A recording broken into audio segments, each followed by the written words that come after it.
If you can hear that exhaust sound, that is the sound of a jet fighter flying over my place right now for Remembrance Day. So let's say a big thank you to all those who lost their lives and paid the ultimate sacrifice during the wars of our times, no matter what country they were. But there's a plane going overhead, so if you hear some, it's a World War II jet pilot. Now let's get back to the football after we've paid that respect to those that paid the ultimate sacrifice. Thank you guys, and thank you ladies, and thank you whatever country you served with. Now going to the game. Wasn't exactly the game you expected to see today, was it, eh? The field was exactly what I told you it would be. Brown, burned, dry, bobbly. You needed a bit of a bobblehead to have watched that game. It was crazy how much that ball bobbled. You're going to say it's the same for both teams. I'm going to say no, it's not. Canada's never played on that atrocious field before. Bahrain has. Bahrain knows the bobbles. And let me tell you about terrible fields, because I played on terrible fields as a kid. When you know where the ball bounces bad, you know that field. Canada didn't know that field. Bahrain did. Bahrain did everything they could to slow the game down, kick you, spit you, pull your hair, pull your shirt, get you off the game. Hand it to Bahrain. They did a fantastic game management because they didn't have the skill to win it, but they really pushed Canada far, eh? Now, getting underway, 6 minutes in, Kone gets a fantastic touch, intercepts the ball, goes through, beats two defenders, slaps it into the back of the net with a howitzer. 1-0 in 6 minutes. You're thinking, well, this is good. I need some more of this. Let's keep it going. Brilliant goal, 1-0, and you're thinking, things are looking good. 11 minutes in, Cavallini's got the ball in the back of the net. No, it's offside, ruled out. But was it really offside? I mean, I don't know. Was it really offside? Doesn't matter. Referee says no goal. Linesman says it's offside. Still 1-0. Things are still looking good, but Bahrain like to flight the long ball over the top. I think there's a great tactic in the modern game. I think it keeps your defence off balance. So again, well done Bahrain. The ball's coming over the top. Joel Waterman seems to be unable to contain that kind of play. And on 16 minutes, we're a goal apiece because the goal is coughed up by Joel Waterman. It goes wide. The cross comes in. And Al Hamaidan slaps in a one-timer. And although Dane St. Clair gets a hand on it, it goes in the back of the net. Tough one for Dane. Really, really, really tough one. He needed a bit more protection than that. And Joel Waterman needs to wake up, because make more mistakes like that, I don't think you're going to get in the team for the World Cup. He showed a little bit of naivety on that play and on a few plays and got caught out a few times. We're not coming down on Joel. We're just giving you the real deal.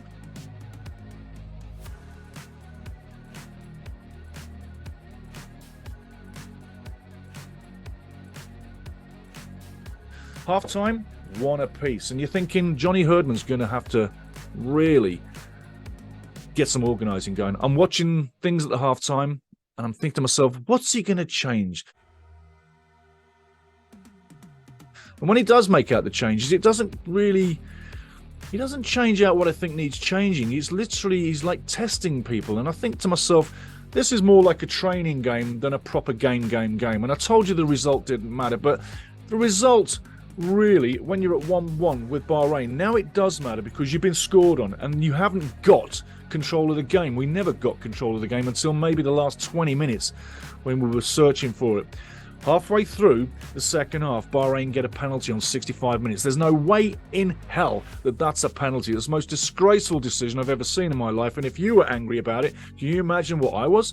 I tell you, never in a million years was that a penalty. But if you was on a swimming team, that's a fantastic 10 out of 10. I'll give you a 5 out of 5 for artistic impression too. Never a penalty. The Kuwaiti referee was too pally, too friendly with all the Bahrainis, even the bench. 65 minutes in, the penalty's in the back of the net. We're 2-1 down. 2-1 down. And we should be winning this 1-0, maybe 2-0 is what I was thinking, but we're 2-1 down. Now, Herdman starts to ring the changes, but it's the guys on the field that bring the effort. And you can see that we're owning it, and now we're controlling it, and we're looking for it. And again, Bahrain is doing everything they can to get in your face, to slow it down, to be a real pain in the ass and get you off your game. And again, I say, kudos to Bahrain for doing what you had to do to stay in the game and get a result.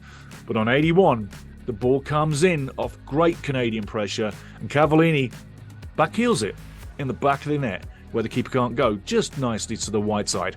And you do think it perhaps took a little deflection going in, but I'm giving the goal to Cavallini because you know what, he shoots on net, it's on net as it's going in, it might take a deflection, but that's Lucas Cavallini, 2-2 on the night. That goal saved an embarrassment. Now let's look at a couple of things.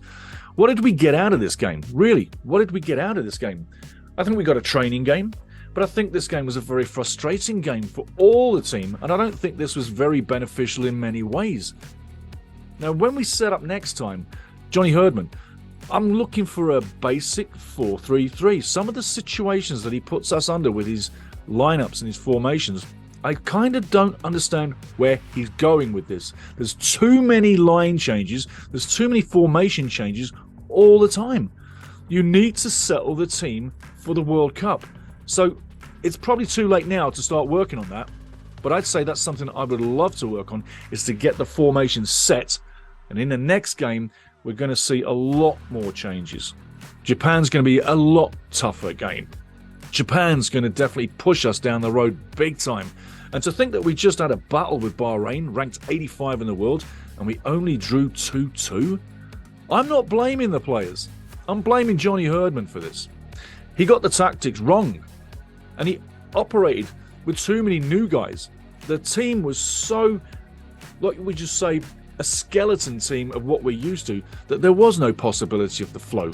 There was no possibility of owning the game like we've done, and the brotherhood wasn't on the field. You can say there was a few of the guys there that were regulars, and that's exactly what it was. There was a few regulars. So Johnny's obviously keeping the big guys rested, but I think he should have come out with more in the second half. I don't think a 2-2 result is terrible. Remember, I said the result wasn't the main thing. The performance was. But I don't see we had a great performance, and I don't see we controlled the game. And I don't see that we did ourselves much of a benefit other than have a 90-minute run out for the team. And if you were just looking for a training game, that's a great thing to have had. But on the day, 2-2 against Bahrain, slightly disappointing in front of net. I would have liked to have seen a bit more offense and a bit more control of the game, and then a lot more slowing it down on the back four. There's no point rushing the move. All night long, we rushed everything we did. We should have took our time a lot more. But moving forward, sigh of relief. With 2-1 down, 10 minutes to go, it wasn't looking great. But let's thank Lucas Cavallini for getting that goal, because I tell you what, he saved our red faces. He saved the embarrassment. Now we're going to move to Japan. And maybe this game is a good kick up the arse what we actually need. Because moving after the next game, we're going to be in the big game against Belgium. And if we play like that against Belgium, we'll probably run out 5-0 losers. I don't see any good results coming out of this performance. And that's not the kind of performance that Canada's brought in the past. But if you look at our recent form, with 3 losses in the last 5, and we just drew with Bahrain, our form is not the greatest. Our form was the best last year. And the start of this year, when we won 3 games back-to-back at the beginning of qualifying in 2022. But right now, we need to pick up the gameplay, pick up the game fitness, because we look like we were on our chin straps. And that, after only a couple of weeks not playing, just imagine if it had been a couple of months not playing, how unfit, how not game fit we would have been. I know it sounds like I'm coming down, guys, but sometimes you've got to say it how it is. We're coming into Japan, the pre-game's coming, and I tell you what, let's not forget later today, the women's team are taking on Brazil in Brazil. I wonder what's going to happen there. Bring it back here, I'll let you know, guys. I'm not despondent. 2-2, decent result. Performance wasn't the best, but a training game was what we needed in those climatic conditions. I tell you this, it looked like a lot of guys were sucking air for conditions that weren't roasting hot, yeah? Okay, guys, 2-2 on the day. Let's go for Japan next, and our women are taking on Brazil, in about an hour. Cheers, guys.